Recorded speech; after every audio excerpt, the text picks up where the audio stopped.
branco, com textos e logos. Realização, Batendo Bengala. Consultoria Administrativa. Instituto Laboratório de Futuros. Prefeitura de Fortaleza /Cultura. Sistema Nacional de Cultura. Aldir Blanc. Política Nacional de Fomento à Cultura. Ministério da Cultura. Governo Federal Brasil. União e Reconstrução. O apresentador aparece diante de um plano de fundo artificial marmorizado, acompanhado por mesa lateral e nicho decorativo.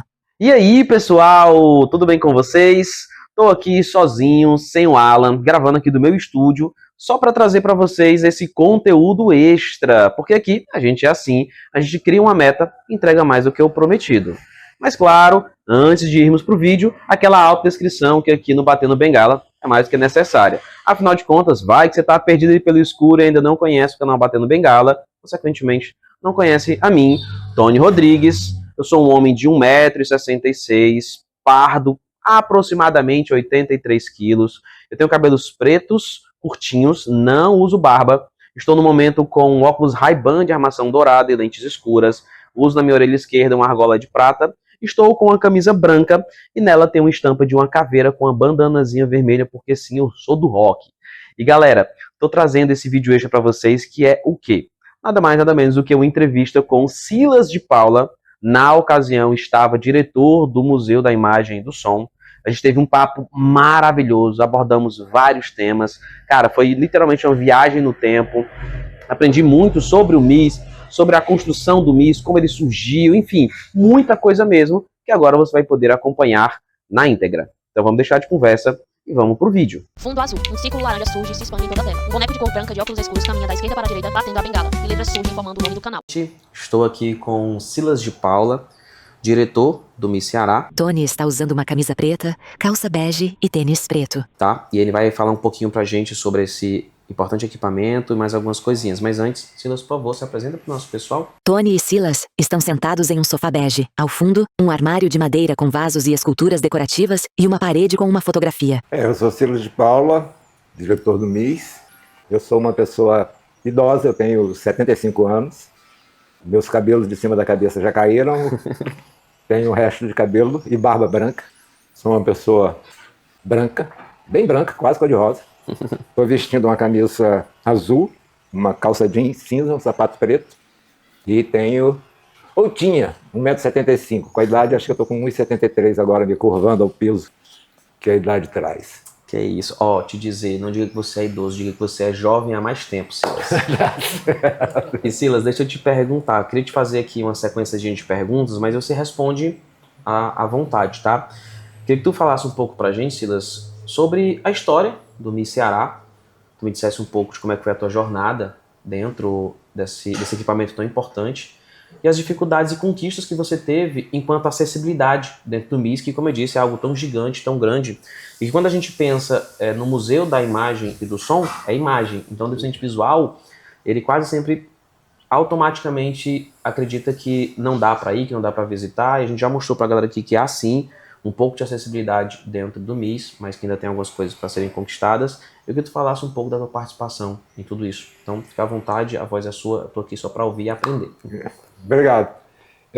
Na realidade, a gente tem um MIS, um Museu da Imagem e do Som, que tem mais de 40 anos. Né? Ele já existia quando eu fui convidado para fazer parte de um grupo para pensar 3 novos equipamentos que hoje já existem, que é o Centro Cultural do Cariri, a Estação das Artes e o Museu da Imagem e do Som.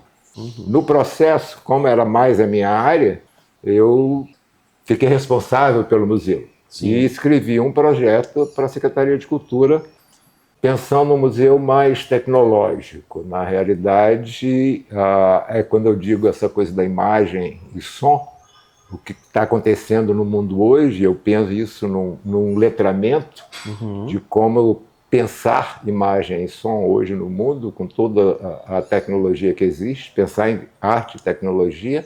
Sim. E nós passamos a trabalhar nesse sentido.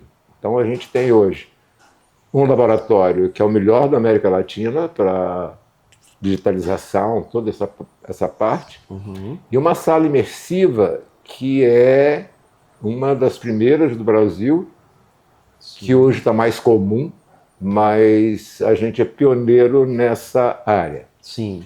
E nós fomos aprendendo nesse processo essa questão da acessibilidade, não só da visão. Nós tivemos alguns problemas por ignorância nossa, por exemplo, com crianças autistas. Sim, sim.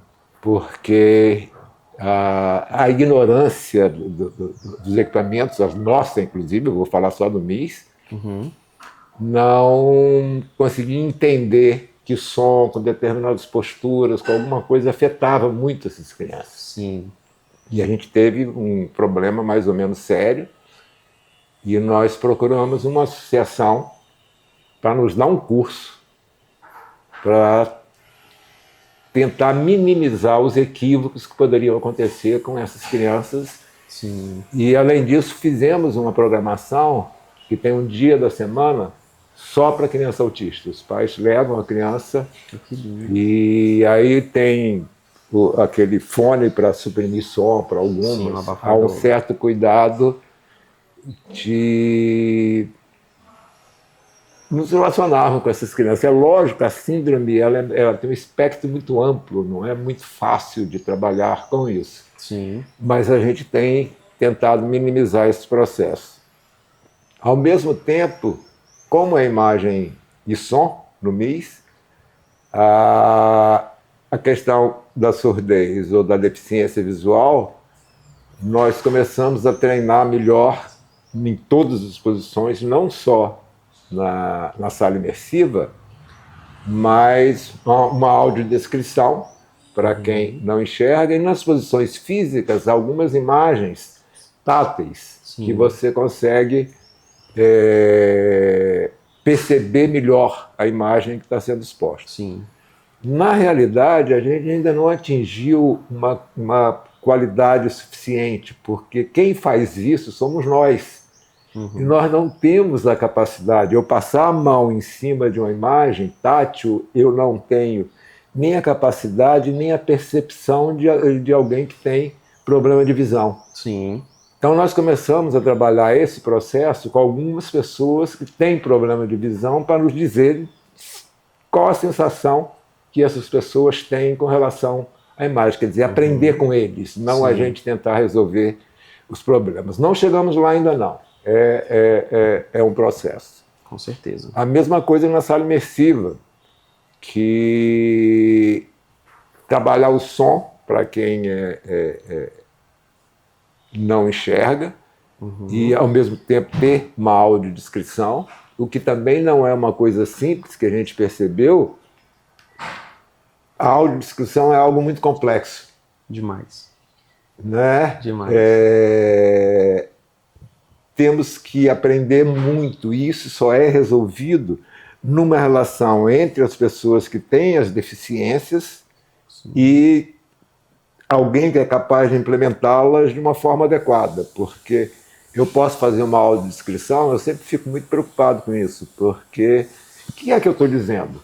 Que já que toda percepção é paradoxal, inclusive para quem enxerga, como é que alguém vai perceber o que eu estou falando, por exemplo, em termos imagéticos? Se o que eu vejo não é necessariamente o que eu consigo dizer para outra pessoa para ter uma relação com a imagem que eu estou descrevendo.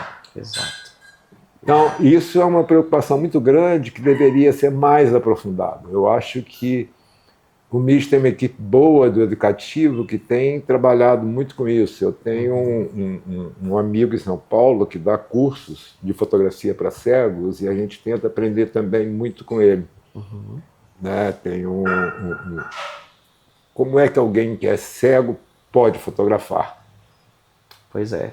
E isso é uma experiência que ele já trouxe para o MIS. A gente deu alguns cursos aqui, junto com a Associação Cego do Ceará, e foi uma experiência muito interessante.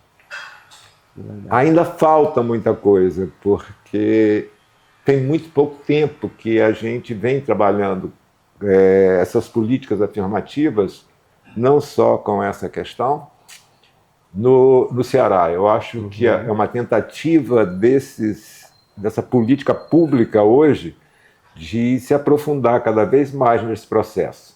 está um pouco distante, mas a gente já avançou muito. Por exemplo, o MIS ainda não tem um piso tátil. Sim. Então, isso é terrível. Ele já deveria ter um piso tátil, mas a burocracia governamental, por mais que a gente tenha tido apoio, ela é muito demorada, ela é muito burocrática. Então, o MIS não tem um piso tátil, o que atrapalha ou não dá uma facilidade maior para quem vai lá. Na realidade, quem vai no MIS hoje se perde. Sim. Não precisa nem... Sim. Porque não consegue, a não ser que alguém que conheça vá te levando. Exato.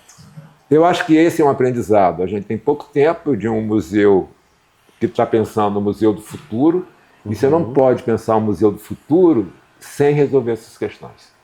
Concordo. Silas, assim, te ouvir falar, chega a me emocionar porque, sendo bem honesto, a tua postura enquanto diretor é o que eu, enquanto pessoa com deficiência, no caso deficiência visual, espero de qualquer coordenador, gestor, administrador, principalmente de equipamentos públicos, porque muitas vezes quando a gente vê a acessibilidade feita por aí, ela é quase como se fosse um favor. Isso. Ela é colocada minimamente para cumprir o que como você mesmo mencionou, burocracia pede, diga-se de passagem, abrindo aqui uma janelinha.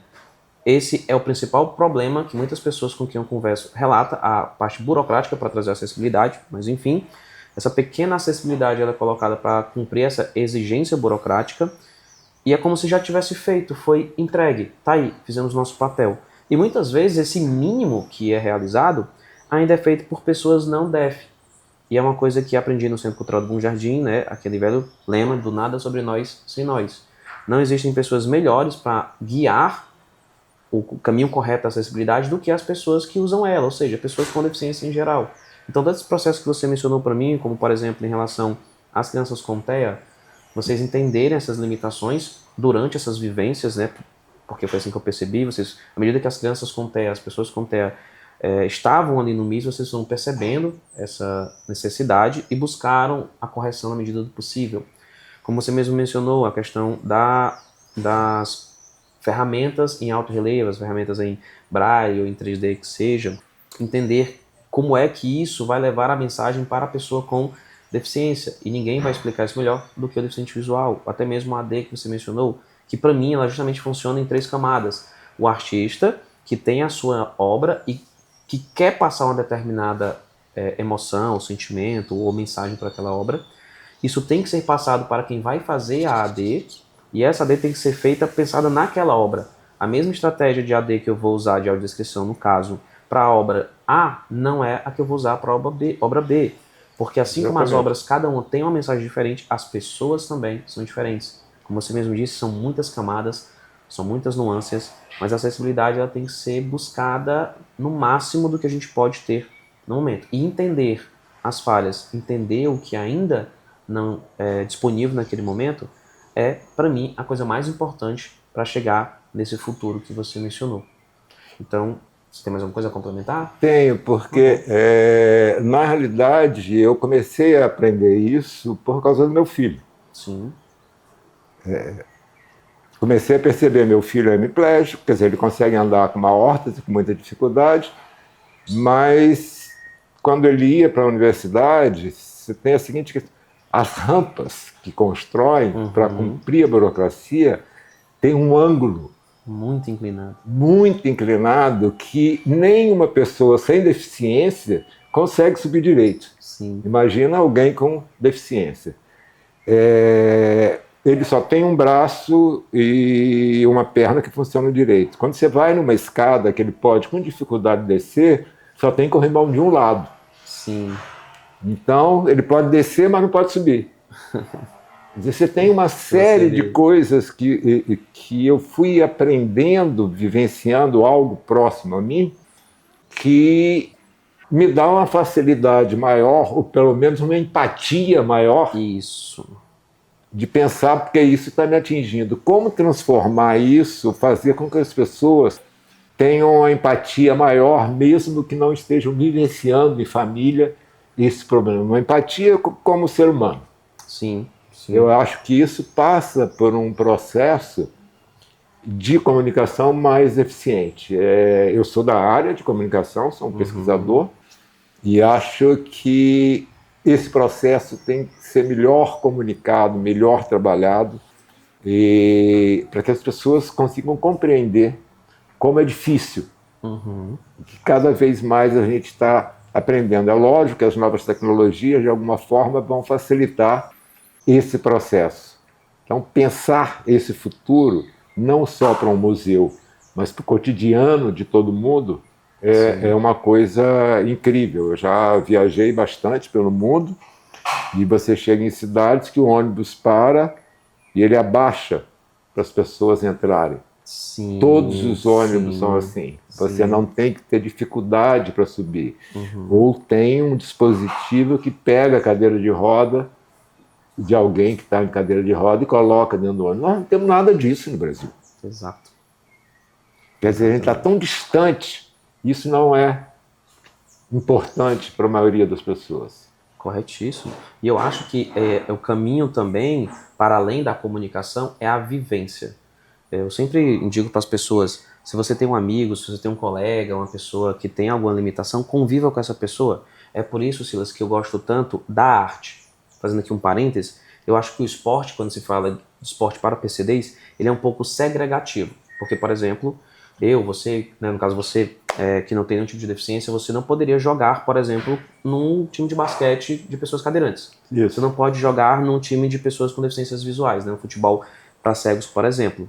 A arte não, você consegue colocar todo mundo, desde de pessoas com deficiência ou pessoas sem deficiência, enquadrados em uma foto. Você consegue colocar essas pessoas na tela do cinema, você consegue colocar essas pessoas em cima de um palco e todo mundo interagir. Então acho que a arte ela tem essa capacidade de misturar todo mundo e ao mesmo tempo igualar, porque não existem diferenças entre eu, você, quem está nos assistindo, existem limitações. E quando a gente fala de acessibilidade, a gente tem que quebrar essas limitações. As pessoas entendem a acessibilidade como algo para pessoas com deficiência, mas não. A acessibilidade é para criança, como você mesmo mencionou, esse detalhe do ônibus. Quantas vezes eu já não vi crianças pequenas tendo que literalmente rastejar num degrau de um ônibus porque ele é muito alto?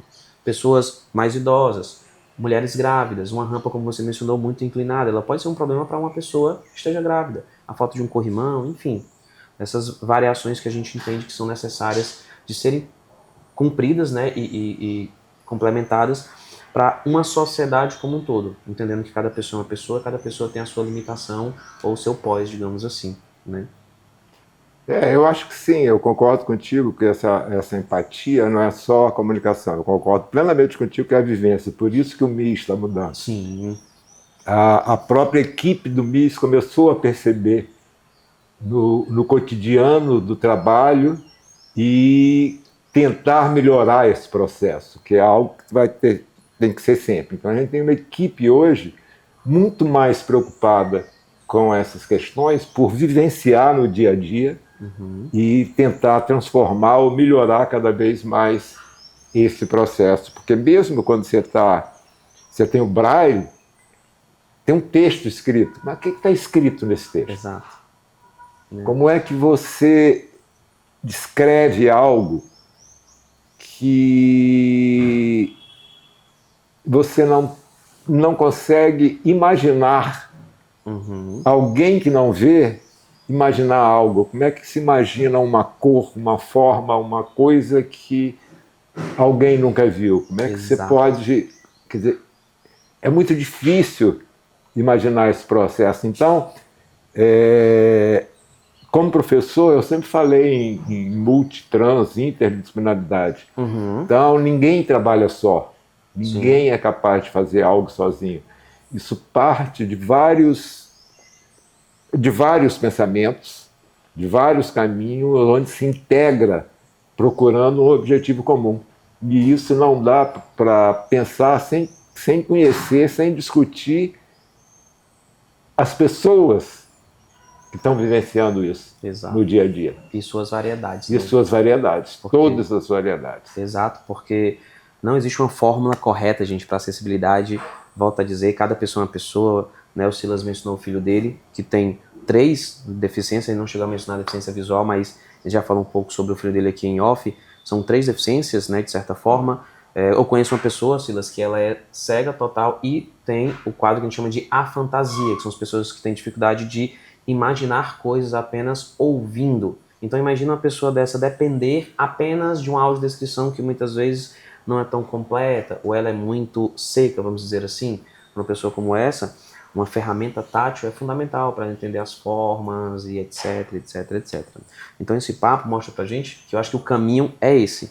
Não é você que está aí, que você que é gestor, você que é dono de uma empresa, de um comércio, enfim. Você achar que tem que cumprir uma fórmula seca, reta para acessibilizar. Converse com o seu público, converse com as pessoas que você quer receber no seu ambiente. Essa é uma visão que o nosso governo como um todo deveria já ter entendido há muito tempo, né? E não apenas pontualmente, porque eu vejo que isso é muito pontual, como por exemplo aqui o caso do Silas, que é uma pessoa que entende essa percepção, mas talvez justamente porque dentro do seio familiar do Silas havia essa necessidade, o que trouxe essa empatia. Então vamos buscar essa empatia, vamos tentar entender melhor o que é esse universo da acessibilidade e tentar trazer uma sociedade mais completa como um todo. Não é isso, Silas? Com certeza. Muito obrigado mesmo, foi um papo incrível. Eu podia ficar horas aqui, mas a gente tem, né, um tempo a cumprir, porque o papo tá gostosíssimo. Depois aqui que a gente desligar as câmeras, com certeza eu vou querer bater um papo maior contigo, afinal a história do MIS, ela não é só isso aqui foi só uma pontinha. Então se você quer conhecer mais uma vez, eu reforço o convite, tá? Venha no MIS, venha conhecer o MIS, venha visitar. É um mundo gigante, com muita coisa para você ver, aprender e se encantar, tá bom? É isso. Obrigado mais uma vez, Silas. Obrigado. Tchau, Obrigado gente. a todos e todas. Gente, diz aí, mas que papo maravilhoso. Eu entrei nessa conversa e saí de lá recheado de conhecimento. Bicho, simplesmente incrível. Eu amei o papo com o Silas. Espero que você também tenha gostado, tá? E se gostou, por favor, te peço, deixa o like aqui pra gente. Se você não gostou, não tem problema, deixa o dislike. A gente precisa desse feedback para saber onde a gente está acertando e onde a gente está errando. Coloca um comentário aqui, qual parte da entrevista você mais gostou, tá bom? E, por favor, considere se inscrever no canal para a gente continuar contando com a sua presença nessas longas e loucas jornadas que a gente faz aqui por Fortaleza e, quem sabe, no futuro não tão distante, por esse Ceará, por esse Brasil, porque a gente quer mostrar muita, muita coisa para você, tá bom? Se você está gostando do nosso conteúdo, gente, a gente faz tudo isso de verdade, de coração. Esse passeio pelo MIS, cara, me trouxe tanto conhecimento que eu não tinha, tanta coisa que eu não sabia que existia, e eu espero que esses vídeos que a gente traz aqui no Batendo Bengala esteja trazendo isso para você também, tá?